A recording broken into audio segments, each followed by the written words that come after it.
Welcome to Inside Human Capital, presented by Connex Partners and Sabretooth. Hi, and welcome to another episode of the C-Suite Edge, Inside Human Capital. I'm your host, John Light. I'm also the CEO and founder of Sabretooth Recruiting. And today, I got to say, I'm pretty excited to have Avi Grein on with me, who happens to be the CHRO of Metra, the commuter railroad operations there in the Chicagoland area. So, Avi, thanks so much for joining me today. Thank you. It's a pleasure to be here. So, I've got maybe a million questions that I could ask you about the railroad business in the upper Midwest and North with snow and everything else that happens there. But I'm going to avoid that because I know our topic's a little bit different. And I want to get started, though, with how did you end up joining Metra, becoming their CHRO? If you could give us a rundown, maybe of the career path that took you there, the trajectory, I think we can use that as our stop-off point, our step point for the rest of the interview. Oh, sure. Well, first off, thank you for the invitation to be here today. I'm really excited to share with you on many different levels. So, yeah, my career started out in 1996 when I joined the Army,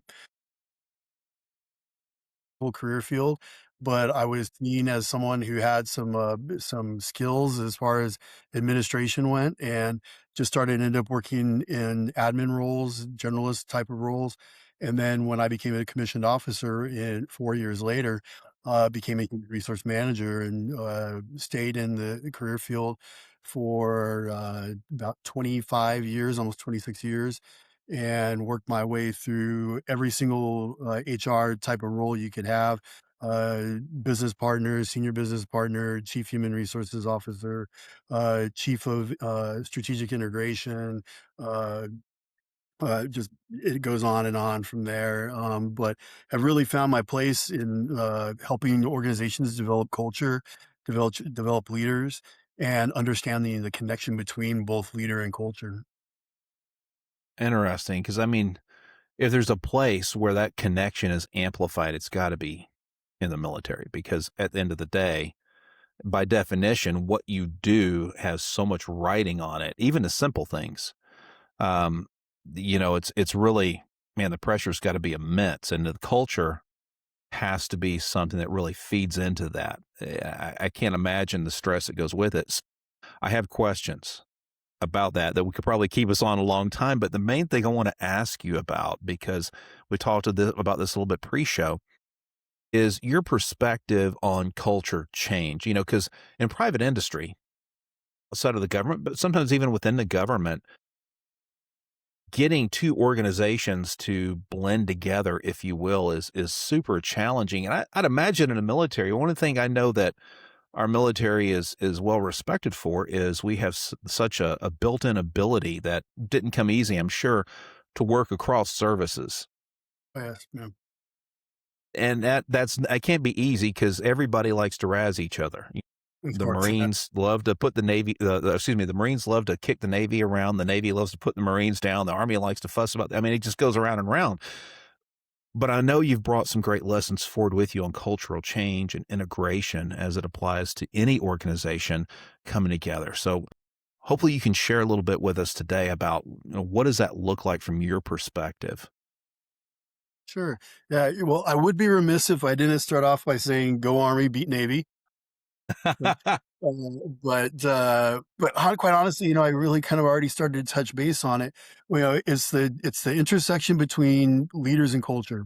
Quite frankly, it is so much less about slogans and little talks and things the punchlines that you kind of hear in business today, or even in service. There is a lot of talk, and along that path, there has to be systematic processes in place where Mm, leaders demonstrate the culture and how it matters and how it intersects between thought, practice, and decisions, and transparency. If mhm, these are not put together correctly in a systematic way, all you're going to be known as the person, the leader, the executive who talks but doesn't walk. And as soon as you're labeled that way, people will tune you out. People will lose faith in the system. They'll lose faith in the organization, and there'll be more problems than just a day-to-day business. It sounds a lot like you're talking about integrity. Oh, That absolutely. Yeah.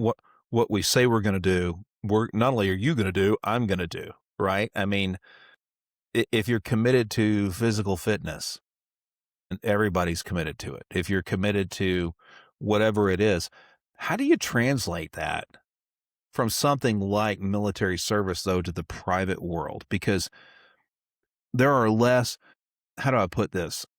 The guardrails, the discipline, the regimen in the private sector is different, right? There's not, yeah, there's a chain of command, but it's nowhere near as defined as what you have with the Uniform Code, military justice, and whatnot. So, what's important when you interact and deal with civilian leaders in the private sector about getting cultural change and managing it into something more or better than it was before? Oh, excellent question. First thing I'll tell you is this: executives, and let's put aside the military experience because I know Right. most people who are going to hear this are like, okay, what does this mean to me as an executive or HR practitioner in company X? So as we put all that aside, we have to stop and look at, okay, what are the premise or or specific thing that the organization says it's a priority? Is it our employees, our customers? It probably Hmm. should be a combination of the two. And what is the dialect in the artifacts that they use to demonstrate that priority? Once they understand that priority and they have, their little tagline, whatever it is, their vision, their mission statement, you name it. Hmm. From there, it has to become a systematic approach to executing that every day. As you meet in your board meetings, as you meet with your executive team or members of the HR leadership team, all along the way, and especially down the line through all the other departments, there has to be a systematic conversation of how does this how does this not only impact the bottom line, but how does this take care Hmm. of our employees? How does this take care of our customers? How is this, if this is what we're saying is our bedrock, how does this matter in this moment? And Hmm. continuously talk and ask those same questions. And then you kind of have to get to the point where when you realize this objective or this task or this gee whiz idea doesn't play a part into achieving the business results, the business objectives, the Hmm. priorities of taking care of customers and employees, then it should come off the table. As you walk through that process every day, having that conversation, ensuring that it's part of not just a mantra, but it is really part of the conversation. Hmm. As the executives demonstrate that, the next level managers, those senior directors, all the way down to the managers, and the managers is really where it hits the road. When you can meet with leaders all along the way, all those executives and managers, and hear the same conversation, the same Right. point saliently made, and this decision cycle constantly being processed in the same way and communicated, transparently communicated, then you'll see the results you really want when it comes to culture. It's interesting because when I hear culture and cultural change in my mind, I automatically just go to, hey, an acquisition or merger type scenario because there's so much value lost in a poorly executed or thought out integration. Organizations can benefit massively without M&A if they evolve their culture from what it is today to something more efficient, something more effective, something more impactful. How would you, whether it's from a CEO perspective or a CHRO perspective, go about affecting organizational cultural change in the absence of bringing in a bunch of new people through M&A or, doubling your size or something of that nature? How would you go about directing it? Because to me, that's one of the harder things to accomplish, because there's not a lever like you have in an M&A scenario. I'm just curious of your thoughts about how would a leader propel that? So I'll give you an example of something that I experienced in my life, in my career rather. Went into an organization that the two senior people were at odds, busting or bumping heads all the time. Right. Uh, it became the cultural norm of the organization, and it became a standard that you either were more on team X or team Y. Never the two shall meet, and if you weren't considered part of the team, or one of the other teams, you were the outcast and just kind of fended for yourself. So when I came in and I took, actually a responsibility for that organization, I realized very quickly that I had to get us back to a grounding point of what is this organization about?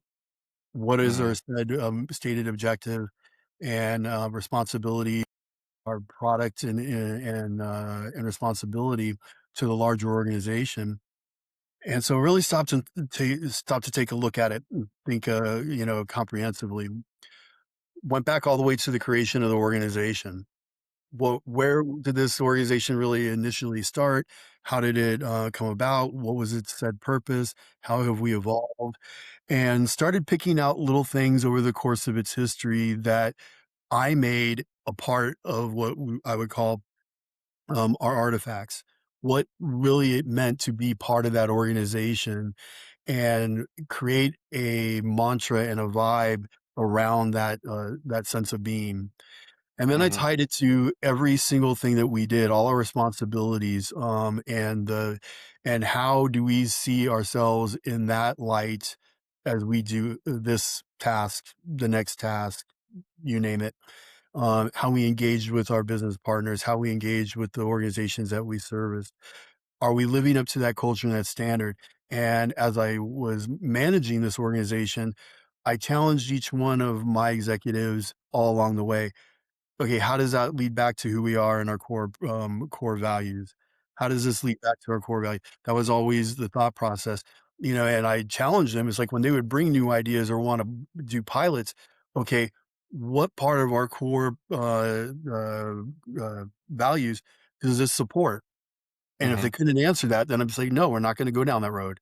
We need to stick to who we are, do us well, and make certain that we demonstrate that no one can do what we do. And as we continue to have that kind of conversation, it became just part of our daily conversation. It was seen throughout the organization, and really where we had the highest level of success is when you got down to those junior managers, the very youngest ones among us, Mhm. in the same talk, saying the same things, demonstrating when you go out and visit and you're doing your site visits and you're talking, hey, what's going on in this area? How is the process working for you? You name it.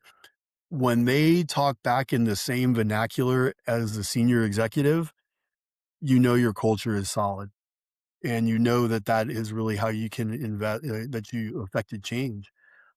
Mm. So I would recommend one, when you any executive, any HR leader, anyone who's working in the organizational development space, uh, come in, learn the history, know Mhm. who the organization is, why they were founded, the thoughts of the founding executives, and then help the organization move back towards that, the vision of who we are. Because then again, it's about culture. Think of it this way: name one pro team or a college team or or sporting analogy that you would, and every single one of those teams has its own culture. It has its own sense of pride. Even the fans Mhm. feel it. So as you create that sense of identity, and that is part of who you are and how you make decisions, it then becomes just a natural part of the culture. It is who you are. It'll be seen that, yeah, our employees really do come first. We prioritize the needs of our customers. We're doing things in a unique and innovative way.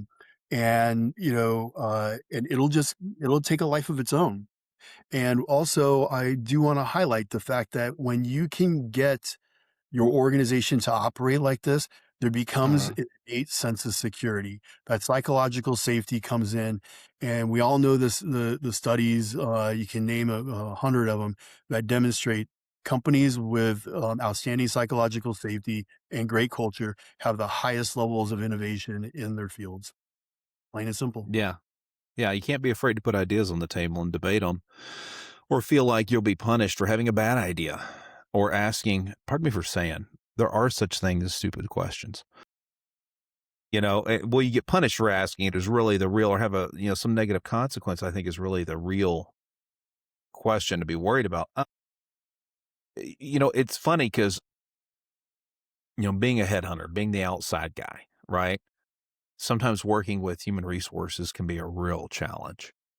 I much prefer when I'm doing a search to have involvement from the hiring manager themselves, whoever that person is, that executive pulling the trigger, because they have to live with the decision ultimately, right? And we want to tee them up to make the best possible decision given all circumstances and so on. But as you're sitting here talking, I'm not thinking human resources and from the perspective of things like compliance and talent acquisition. I'm thinking kind of like corporate conscience in a way, Oh yeah. or corporate compass, because, and when we say corporate, it doesn't necessarily need to be on the New York Stock Exchange. It doesn't need to be a behemoth. It's that body, whatever that body is. And I think that regimen, that willingness to stand, put the stake in the ground and say, okay, here's where we came from. Here's a direct line to where we are. And there's a direct line to where we're going. And here are some of the levers and mechanisms to get there. I think that's super critical that's Absolutely. there. Yeah, you make a great point. Uh, you don't have to be a Fortune 100 company or 500, you name whatever level. You don't have to be an Amazon or a Google to be concerned about culture. In fact, as while I interviewed for this position, I was also subsequently interviewed for another CHRO position.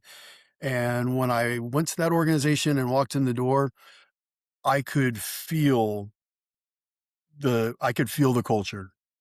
And, Mm, okay. when you walk into a place and you can feel it, like, just palpable, that either is gonna tell you, A, I will belong here, or B, I won't.